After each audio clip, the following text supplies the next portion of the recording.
코로나19의 어려움 가운데서도 하나님께 나와서 예배드리는 우리 모든 성도들과 또 가정에서 부득이 온라인으로 예배드리는 성도들 심령에 하나님의 은혜가 충만하고 이 어려울 때일수도 믿음에 굳게 서서 하나님의 놀라운 은혜들을 많이 체험하면서 여호와 이레에 하나님의 축복을 받을 수 있는 그릇들이 되어지기를 주의 이름으로 축원합니다.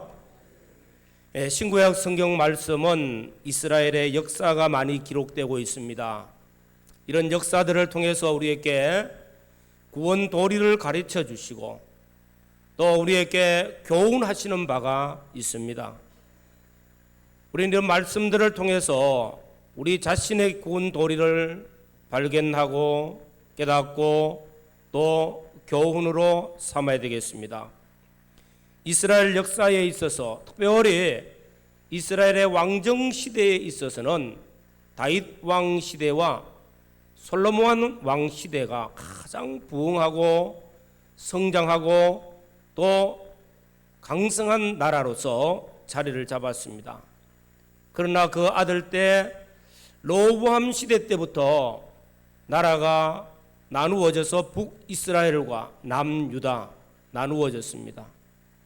그러면서 점점 쇠약하여지면서 하나님을 떠나는 삶이 그들에게 이루어졌고 주전 721년에는 아수르에 의해서 북쪽 이스라엘이 완전히 멸망을 하였습니다. 그리고 또 한 100여 년이 지나서 남유다가 598년에 바벨론에 의해서 3차에 걸쳐서 포로로 끌려가면서 멸망을 하게 됩니다. 이때 예레미야 선지자를 통해서 예언하신 말씀, 비록 바벨론의 포로로 끌려간다 할지라도 70년이 차면은 다시 고국으로 돌아오게 될 것이라 하는 예언이 있었습니다. 그리고 70년이 되어서 바벨론 포로 생활 70년이 되어서 예레미야 선지자를 통해서 예언한 말씀이 성취되어집니다.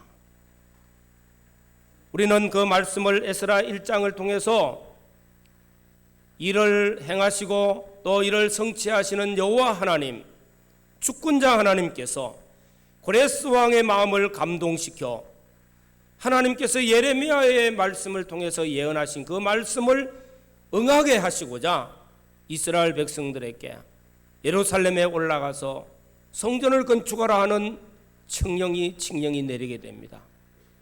하나님의 말씀은 변치 않고 이루어집니다.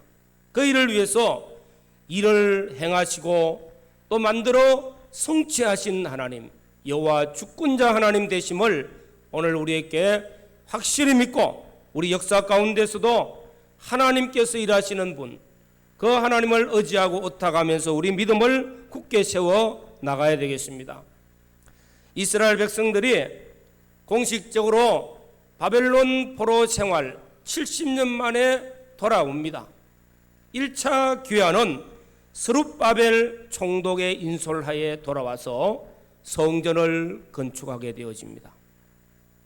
그리고 2차 귀환은 지난주에 에스라를 이스라엘의 지도자로 삼아서 돌아오게 됩니다.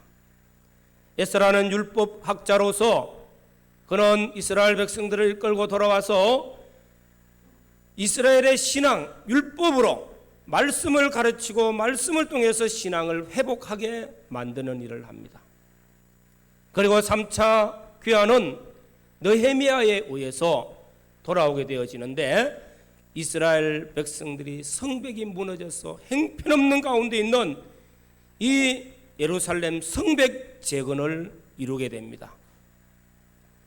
그러나 이런 이스라엘의 고국의 귀한 역사에는 결단코 쉽지 않습니다.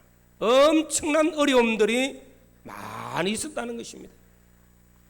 귀환하여서 정착하게 될 때 오는 어려움들, 특히나 팔레스타인 지방에 있는 그런 다른 민족들이요, 유다 민족이 부흥하고 성장하고 유다 민족의 그 나라가 재건되어지는 것을 시기하고 질투하고 하는 그 사람들의 방해가 엄청나게 심했습니다. 이런 가운데서도 하나님께서는 1차, 2차, 3차에 거쳐서 귀한 그런 지도자들을 통해서 이스라엘 민족이 세워지고 나라가 세워지고 신앙이 다시 회복되어지고 부흥하고 성장하는 역사들을 이루게 합니다. 하나님께서 약속하신 말씀을 따라 성취하시고 또 주권하시는 역사들이 나타납니다. 오늘 사랑하는 성도 여러분, 오늘 우리 시대가 비록 어렵고 힘드는 시대라 할지라도, 환난의 시대라 할지라도 우리가 깨닫는 것은 역사를 주권하신 하나님께서 하나님의 뜻을 이루시고자 일하시는 역사, 성취하시는 역사가 있는 줄로 믿습니다. 말씀을 붙들고 믿음의 준비를 잘 하면은 하나님께서 우리를 감동시켜서 여호와의 일의 축복을 또 예비하신 은혜와 복을 분명히 우리 시대에 다시 한 번 더 놀라운 역사로 베풀어 주실 줄로 믿습니다. 오늘 말씀은 느헤미야서 말씀입니다. 이스라엘 민족이 3차에 걸쳐 귀환할 때에 세 번째 귀환하는 역사의 책임자 그 느헤미야가 나타납니다. 오늘 말씀을 통해서 먼저는 느헤미야가 어떤 사람인가 한번 생각을 해보겠습니다. 느헤미야가 어떤 사람인가? 느헤미야는 하가라의 아들이라 그렇게 나타납니다. 1장 1절에 보면 하가라의 아들이라. 성경에 어디를 찾아봐도 사전을 찾아봐도 하가라라는 인물이 안 나와요. 그냥 그 한 사람, 단 한 사람 나타나고 그의 아들 느헤미야입니다. 평범한 사람이라고 보면 됩니다. 평범한 사람이면서 그가 느헤미야가 바벨론에서 태어나서 성장을 하면서 그가 믿음 생활을 하고 그가 신앙으로 살고 그가 열심히 성실하게 살면서 성장하면서 나라의 높은 관직에 이르렀다는 것입니다. 오늘 말씀에는 보면은 포도주를 왕 앞에 드리는 장관입니다. 다시 말하면은 이 직책은 왕이 마시는 모든 수레에는 확인하고 또 검증하고 그래서 왕에게 조금도 누가 되지 않도록 해야 됩니다. 독약이라도 타면은 왕에게 엄청난 해를 끼치게 되기 때문에 신뢰하지 않는 사람을 이 직책에 맡길 수가 없는 거예요. 그러니까 느헤미야는 성실하게 믿음으로 살았고 성실하게 자라서 이런 높은 직책, 한 나라의 왕의 보필을 할 수 있는 빚으로 또 장관으로서 신뢰받는 사람이 되어졌으면은 그가 산 것은 엄청난 영향력을 끼치는 사람으로 살아왔습니다. 오늘 느헤미야를 통해서 사랑하는 우리 성도들과 우리 다음 세대가 잘 자라서 정말로 신뢰받을 수 있는 사람, 선한 영향력을 끼칠 수 있는 하나님의 사람으로 영적 성장에 이루어가는 복된 성도들과 우리의 자녀들과 우리 다음 세대가 이루어지기를 주의 이름으로 축원합니다. 느헤미야는 또 기도의 사람입니다. 하나님에 의해서 그의 형제가 예루살렘의 소식을 전합니다. 예루살렘 성전이 무너지고 성문이 불타고 그 모습이 너무나 추할 뿐더러 방해하는 자들에 의해서 핍박을 받고 환난을 당하고 공고함 이루 말할 수 없다는 소식을 듣고 울면서 통회하면서 하나님 앞에 금식하고 기도하였습니다. 곧 기도의 사람이라는 것을 알 수가 있습니다.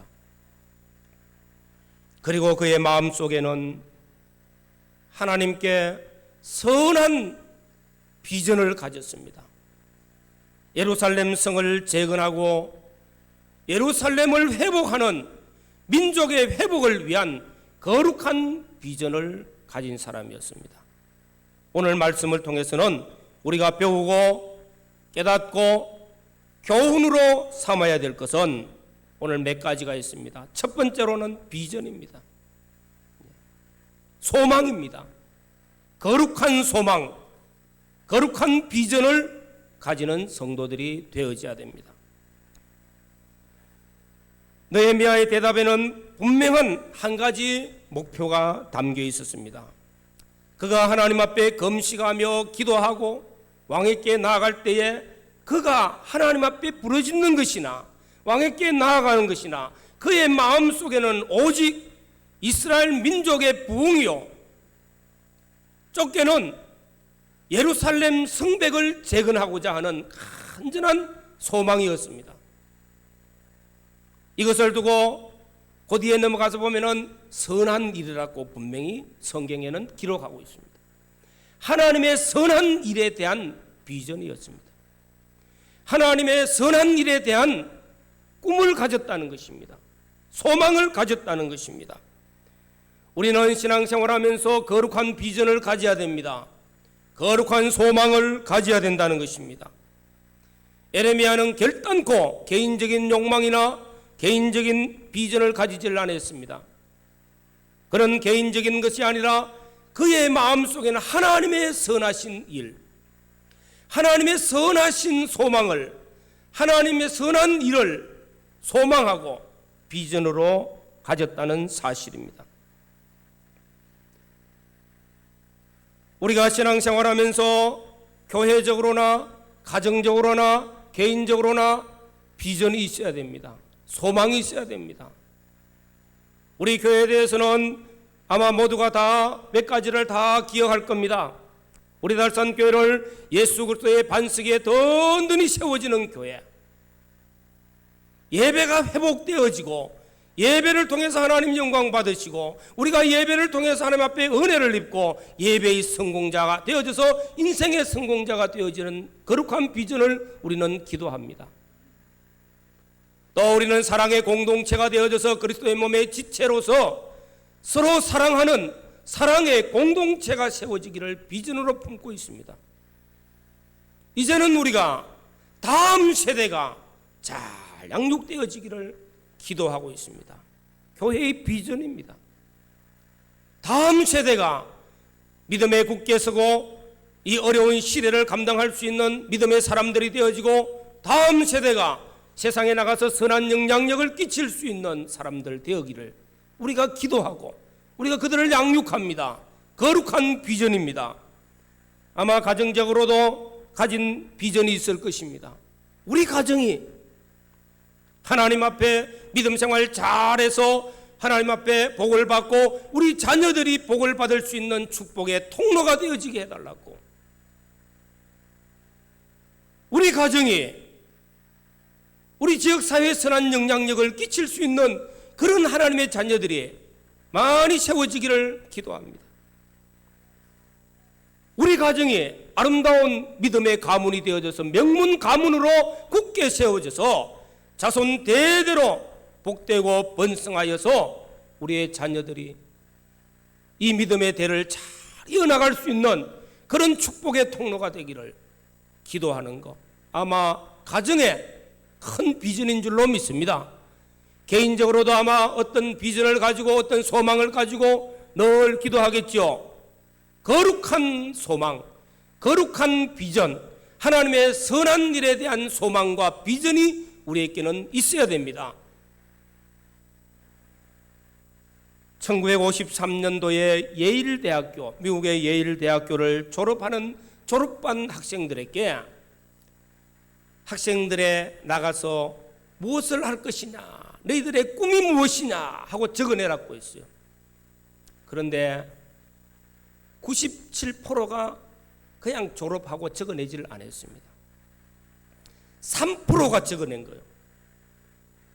20년이 지난 후에 이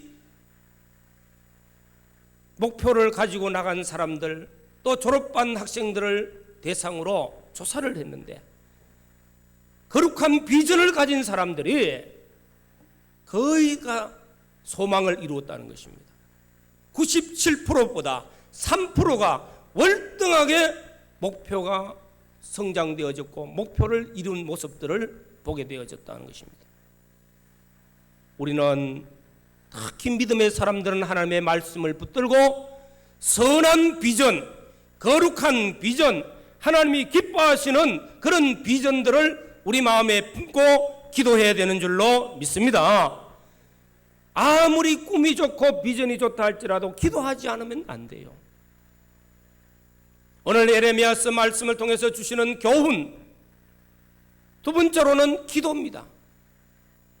예레미야가 자신의 민족이, 자신의 동족이 예루살렘에 가서 번성되기를 원하고 이 민족이 예루살렘에서 번영하는 그런 나라가 되기를 원할 때 하나님 앞에 기도했습니다. 이 기도가 잘 나타나지 않습니까? 고향의 소식을 들었을 때에 울고 통회하면서 하나님 앞에 기도합니다.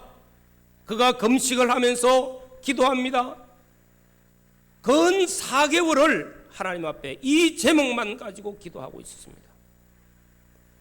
그리고 말씀을 붙들고 하나님의 언약의 말씀대로 성취되게 해달라고 기도했죠. 그리고 자신들의 선조들의 죄를 하나님 앞에 회개하고 자신들도 하나님 앞에 깨끗해지기를 기도하고, 그래서 하나님 앞에 기도하는데 전력을 쏟았습니다. 4개월 동안 금식을 하고 그러면서 기도했는데 얼굴이 어찌 됐겠습니까? 반쪽이 된 거예요. 그리고 왕 앞에 갔을 때에 왕이 물을 때 왜 네가 근심이 없는 사람인데 얼굴에 그렇게 근심이 많으냐 묻는 모습을 볼 때에 그가 얼마나 이 문제를 가지고 하나님 앞에 엎드리고 기도할 때 금식했던 모습들이 나타나지 않습니까? 소망을 가지고 비전을 가지고 나가는 성도들에게는 늘 있는 것은 기도입니다. 왜냐하면 우리 인간의 모든 계획들 이루시는 분은 하나님이시라. 하나님이 성취시켜 주셔야 되기 때문에 주권자 하나님을 의지하고 의탁하고 기도합니다. 또 오늘 본문 말씀 4절에 보면은 왕이 내게 이르시되 그러면 네가 무엇을 원하느냐 하시기로 내가 곧 하늘의 하나님께 묵도하고 하는 말씀이 있어요. 지금 왕 앞에서 대화를 나누는 시간에 왕이 묻는 그 시간, 하늘의 하나님께 묵도했어요. 이 순간순간에도 하나님께 기도한다는 것입니다. 걸어가면서도, 운전을 하면서도, 내 삶의 현장에서도 하나님 앞에 순간순간 기도하는 겁니다. 하나님께 기도하는 모습이 느헤미야에게 너무 잘 나타나고 있지 않습니까? 오늘 선한 일을, 선한 사업을, 선한 역사를 계획하고 또 소망 가지고 비전을 가지고 있습니까? 기도하는 은혜가 있기를 바랍니다. 기도하는 사람을 붙드시고 성령이 감동시켜 주시고 하나님이 붙들고 쓰시는 역사가 나타나는 줄로 믿습니다. 다니엘도 하나님 앞에 기도했어요. 그가 뜻을 정하고 그 뜻을 이루기 위해서 하나님 앞에 하루 3번씩 기도하였더라. 그가 바벨론의 포로로 끌려간 그 청년의 시절에서부터 인생의 노년, 다니엘서 6장의 노년에 이르기까지 하루 3번씩 기도하는 것, 예루살렘을 향하여 열린 창에서 기도하였다. 그 기도 결코 쉽지 않죠. 그런데 인생의 노년이 되기까지 그 기도의 생활이 꾸준히 이루어졌습니다. 그리고 7장 이하를 읽어보면, 다니엘서 7장 이하 읽어보면 1장부터 6장까지 그 사이사이에 있는 것들이 사실은 그 안에 다 있어요. 하나님께서 감동시켜 주셔서 하나님이 보여주시는 계시들을 계속 보게 해준 겁니다. 감동받은 사람이죠. 오늘 사랑하는 성도 여러분, 하나님께 기도하시고 하나님의 감동이 있는 성도들이 되시기를 주의 이름으로 축원합니다. 하나님이 영감시켜 주시는 사람요. 다윗이 하나님의 신에 감동되니라. 하나님이 감동하신 이후의 삶은요, 하나님이 전적 책임져 주시고 그를 붙들고 하는 역사들을 이루어 주신다는 겁니다. 오늘 말씀을 통해서 세 번째로 우리에게 주시는 교훈은 자기 희생입니다. 아무리 큰 일을 하고 아무리 위대한 일을 하고 싶어도요, 자기를 희생하지 않고는 결단코 이루어질 수 없습니다. 느헤미야가 예루살렘 성벽을 재건하는 이 일을 위해서 그가 위험을 무릅습니다. 먼저는 자신의 권세, 장관이지요, 명예, 자신이 가진 영광, 이 바벨론 제국에서 이만큼 성장해가지고 가진 권세와 영광과 명예, 말할 수 없이 좋아요. 이제는 평안하게 누리면 살 수 있습니다. 그러나 이 모든 건 내려놓습니다. 에스더와 같이 죽으면 죽으리이다. 왕에게 나아갑니다.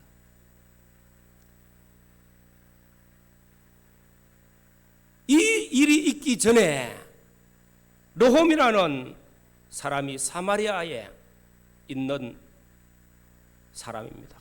그도 높은 직책에 있으면서 아스다스다 왕에게 조서를 올려 유다 민족이 성벽을 재건해 가지고 잘 되면은 그들이 반역을 합니다. 성벽 짓는 것을 멈추게 해달라고. 그래서 왕이 재가를 했어요. 그런데 지금 느헤미야가 왕이 이미 결정난 일을 지금 번복하기 위해서 예루살렘 성벽을 재건해 주십시오 하고 요청을 해야 되는데 그냥 되겠습니까? 만약에 잘못되어지면 반역자로 몰려서 처형을 당할 수 있는 거예요. 그의 마음속에는 자신이 지금까지 쌓아왔던 권세와 명예와 영광과 부 모든 것 다 내려놓고 죽으면 죽으리이다 하고 나아가는 겁니다. 오늘 본문 말씀 2절 끝에 보십시오. 내가 크게 두려워하여, 왕의 한마디 말에 크게 두려워했다는 것은요, 잘못되면 죽기 때문이에요. 지금까지 자신의 인생에 쌓아온 그 모든 것들 다 없어지고 죽습니다. 자기를 희생하지 아니하고 하나님의 큰 역사를 이룰 수 없다는 사실을 보여주는 말씀입니다. 예수님께서는 나를 따라오려거든, 나의 제자가 되려거든, 나를 통해서 네가 하나님 앞에 큰 역사를 이루기를 원하거든, 하나님의 선한 일에 귀하게 쓰임받기를 원하거든, 자기를 부인하고 자기 십자가를 지고 나를 쫓을 것이니라. 제일 하기 어려운 겁니다. 자기 부인하는 거요, 자기 희생하는 것 결코 쉽지 않죠. 그러나 이런 사람들이 하나님 앞에 귀하게 쓰이며 하나님의 영광을 드러내는 역사들을 이루었다는 사실입니다. 우리는 이스라엘의 지도자 모세는 애굽의 왕궁에서 자랐습니다. 바로의 공주의 아들로서 배우고 왕자로서 나라를 다스리는 정치적인 모든 것들을 배우면서 성장했습니다. 그가 이스라엘 민족을 구원하기 위해서, 히브리 민족을 구원하기 위해서 이 모든 것들, 바로의 공주의 아들아 칭함을 받는 것, 애굽에서 부와 명예와 권세와 영광들 다 내려놓고 이런 것 다 포기하고 히브리 민족과 함께 고난받기를 즐거워하였다. 자기 희생이죠. 우리는 교훈으로 삼아야 됩니다. 아무리 비전이 크고 아무리 꿈이 커도 기도하지 아니하면은 그 일을 이룰 수가 없습니다. 자기를 희생하지 아니하면은 십자가 부활의 영광을 체험할 수가 없습니다. 느헤미야는 이런 각오로 자기를 희생하는 이 희생의 대가를 다 내놓고 왕에게 나갔을 때 왕이 정말로 말씀 들어보면 놀랍습니다. 4절에 왕인에게 이르시되 그러면 내가 무엇을 원하느냐? 바로 들어주는 겁니다. 그리고 장군들과 필요한 것들 다 가져가서 예루살렘 성벽을 재건하라고 칙령을 내려주는 거예요. 그리고 돌아옵니다. 와서 예루살렘에서 수많은 방해가 있습니다. 뒤에 넘어가서 말씀을 보면 도비아 산발렛이 방해합니다. 오기도 전부터 방해 시작되어졌어요. 그런데도 불구하고 예루살렘 성벽을 52일 만에 완성하게 되어집니다. 수십 년이 걸쳐도 이루지 못한 일을 52일 만에, 2달 만에 완성되어지는 놀라운 기적을 체험합니다. 누가 했죠? 하나님의 선하신 손이 도와주신 줄로 믿습니다. 우리 인생의 삶에 하나님의 선하신 손이 돕는 역사가 얼마나 중요한지 모릅니다. 오늘 사랑하는 성도 여러분, 우리가 신앙생활하면서 하나님의 손이 돕는 것, 하나님의 손이 도우니까 고레스 왕의 마음을 감동시켰습니다. 에스더 시대 때는 아수에르 왕의 마음을 감동시켰습니다. 아닥사스다 왕의 마음을 감동시켰어요.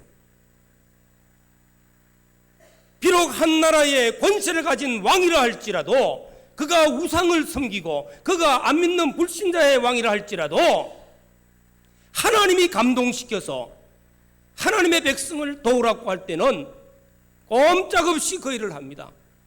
하나님이 감동시키시고 하나님의 손이 돕는 역사는 놀라운 역사입니다.